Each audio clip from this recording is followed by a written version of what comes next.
भारत आणि पाकिस्तानमध्ये कधीही युद्ध होऊ शकतं, याच अनुषंगाने आहेत केंद्र सरकार आणि राज्य सरकारच्या माध्यमातून उपाययोजना करण्यात येणार आहेत।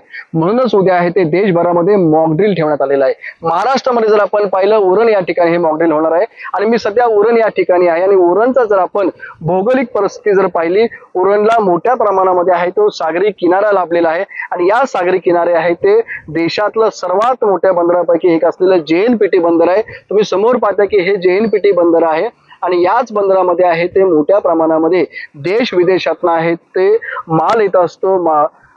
अनेक पदार्थांचा आहे ते इम्पोर्ट एक्सपोर्ट होत असतं आणि हे इम्पोर्ट एक्सपोर्ट होत असताना या JNPTच्या बंदराच्या आजूबाजूला आहे तो मोठ्या संख्येने वेअरहाऊसिंग सुद्धा उभा करण्यात आलेला आहे आणि त्या ठिकाणी येणारा माल आहे तो ठेवण्यात येतो। त्याचबरोबर जर आपण पाहिलं, या ठिकाणी ONGC सारखा महत्त्वपूर्ण आहे तो सुद्धा प्रोजेक्ट या उरणमध्ये आहे।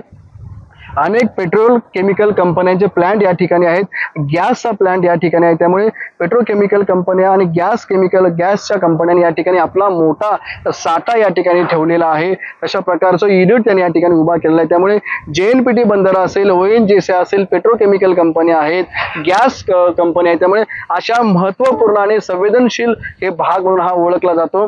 आणि त्याच अनुषंगाने उद्या जर आपत्कालीन परिस्थिती निर्माण झाली तर त्याच्यावरती त्वरित नियंत्रण मिळवता यावं म्हणूनच आहे ते या ठिकाणी सरकारच्या माध्यमातून उद्या मॉक ड्रिल आहे ते उरणमध्ये घेण्यात येणार आहे। आणि जर अशी परिस्थिती निर्माण झाली तर त्याच्यावरती त्वरित नियंत्रण मिळवण्याची तयारी पूर्ण आहे का, ती झाले का, याची खबरदारी उद्या घेण्यात येणार आहे। विनायक पाटील, ABP माझा, उरण, रायगड। ABP माझा, उघडा डोळे बघा नीट।